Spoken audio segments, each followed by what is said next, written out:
नवाब खां छोटी कदकाठी के बड़े तबला नवाज अपनी मुस्कान के लिए बड़े मशहूर थे, क्योंकि उनकी मुस्कुराहट भी ताल में ही होती थी। कितनी पीढ़ी से परिवार में संगीत रचा बसा था, बता पाना मुश्किल। पिता उस्ताद बन्ने खां सारंगी में बड़ा नाम, बड़े भाई सलाहुद्दीन हिंदुस्तान की गज़ल गायकी में बड़ा नाम। इसी तरह कोई सराज तो कोई सारंगी, सब सुर में और ताल में। नवाब भाई के हिस्से में आया था तबला और उसका ताल। उन्हें जिससे भी सीखने को मिलता वे उत्सुकता से सीखते। नवाब भाई ने अपने ज़माने के नामी गिरामी गायकों और वादकों के साथ संगत की।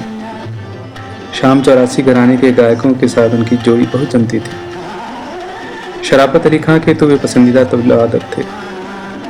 उन्होंने गुलाम अली जैसे गज़ल गायकों के साथ भी खूब बजाया।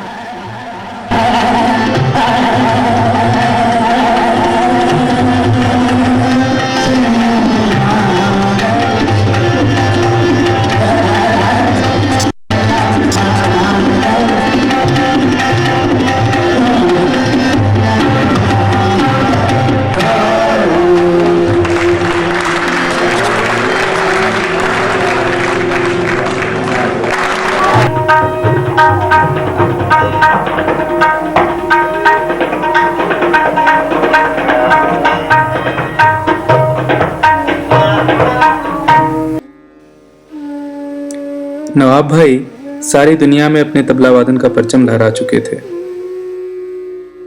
1 फरवरी 2010 को एक और निमंत्रण मिला ICCR से अफगानिस्तान जाने का, इसराज और सारंगी के साथ संगत करने का। जहां सारी दुनिया फौज भेजती है और असलाह बेचती है, वहां संगीत भेजने का फैसला हिंदुस्तान की सोच दिखाता है। दोस्तों के घर बारूद नहीं फेंकते, सुर का संदेश भेजते हैं। नवाब भाई ने इस चुनौती को सहर्ष स्वीकार किया। 16 फरवरी 2010 अपने 2 और साथी साजिंदों के साथ नवाब खां दिल्ली से काबुल रवाना हुए। वहां बर्फ थी, सब कुछ सर्द था। नवाब भाई भी बच्चों की तरह बर्फ से खेले और फिर उन्होंने तबले की थाप से सुनने वालों में गर्मी भर दी। 18 फरवरी को उन्होंने काबुल में बजाया और फिर 20 फरवरी को हेरात में बजाया।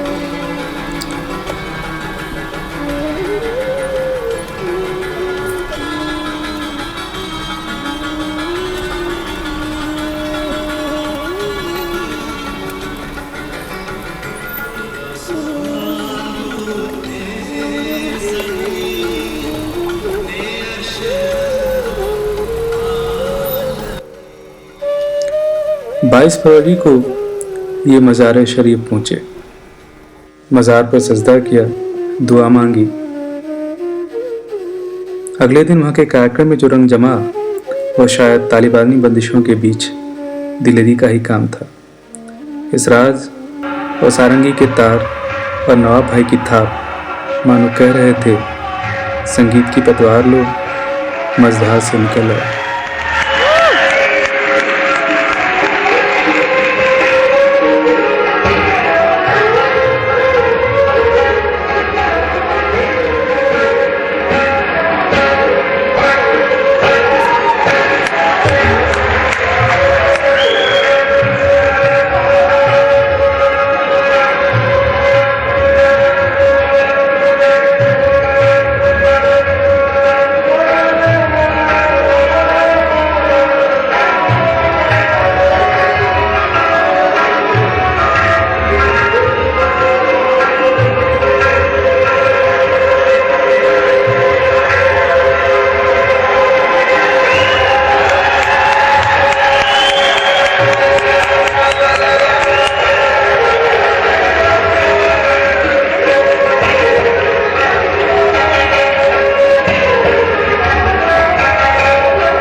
24 फरवरी को जत्था वापस काबुल आया।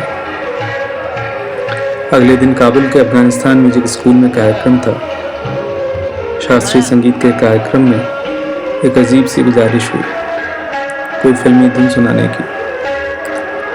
अलाउद्दीन खां साहब जो इस राज पर थे, उन्होंने धुन छेड़ी, जीवन का मतलब तो आना और जाना है, एक प्यार का नगमा है, मौजों की रवानी है, जिंदगी और कुछ भी नहीं, तेरी मेरी कहानी है। कहीं न कहीं कुछ पूर्वाभास था।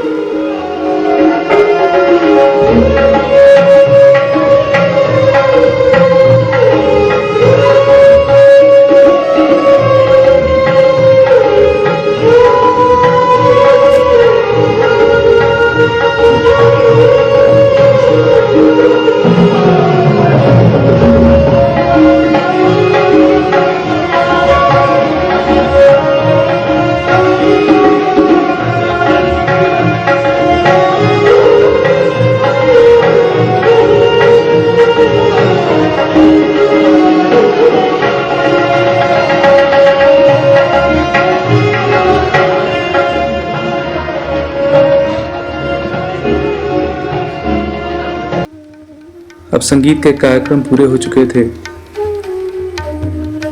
26 फरवरी को दिल्ली वापस आना था। नवाब भाई को बच्चों की याद आई। काबुल से तोहफा तो लेकर जाना ही होगा। सबके लिए कुछ कुछ लिया। बड़ी बेटी शिवा के लिए लाल साड़ी ली। घर पर फोन मिलाया, कल आ रहा हूँ, शिवा के लिए लाल साड़ी ली है, खूब फबेगी उस पर, इंशाल्लाह कल मिलेंगे। काबुल के सर्द मौसम में एक आखिरी रात मुश्किल से कट रही थी। सुबह हुई, पहली नमाज अदा की और बस निकलने की तैयारी हो रही थी कि लगा मानो बिजली गिरने लगी हो। धमाकों ने जिस होटल में नवाब भाई ठहरे थे उसे हिलाकर रख दिया। जब तक ये संभलते, एक दहशतगर्द ने गोली आर पार कर दी। एक ताल के पुजारी की बेताल मौत हो गई। आस्था हिल गई। लाल साड़ी, तोहफे सब बारूद में सन गए। खबर बिजली की रफ्तार और वज्र के प्रहार की तरह नवाब भाई के घर पर आ गिरी। दिल्ली का अखबार आतंकवाद, भारत अफगानिस्तान संबंध, तालिबान आदि पर फिर से सक्रियता से लिखने लगे थे। उधर काबुल धमाकों में मरे भारतीयों के घरों में सब कुछ जैसे कतरा कतरा बह रहा था। 27 फरवरी को रात में काबुल से एक विमान भारत आया। दिल्ली हवाई अड्डे पर कुछ लोग अपने परिजनों की प्रतीक्षा में थे। नवाब भाई के बेटे आशु खां हर पल साये की तरह उनके साथ रहने वाले संतोष मेहता भी उनमें थे। वह विशेष विमान उतरा। कुछ ताबूत उतरे तिरंगे में लिपटे हुए। भारत की महामहिम भी आई। कुछ बंदूक से गोलियां फिर चली आसमान की तरफ। कहते हैं सलामी है। फूल चढ़े, सांत्वना मिली। अपने अपने हिस्से के ताबूत लेकर लोग चल दिए। एक जिस्म सुपुर्दे खाक हो गई। मैंने नवाब भाई को तबले को हर बार जीवन भर की पूंजी की तरह सहेजते देखा था, ऐसे कि जैसे कोई हीरे सहेज रहा हो।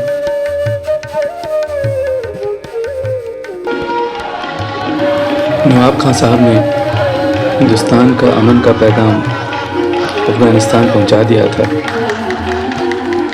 हाँ, कीमत बड़ी चुकानी पड़ी, पर जब जब वहां गोलियों की आवाज उठेगी, नवाब भाई के तबले की थाप तूफान में दिए की तरह टिमटिमाएगी। इंशाअल्लाह काबुली वाले के घर अमन बहाल होगा। कोई फिर गुनगुनाएगा, बजाएगा, महफिल कहेगी, वाह नवाब भाई वाह।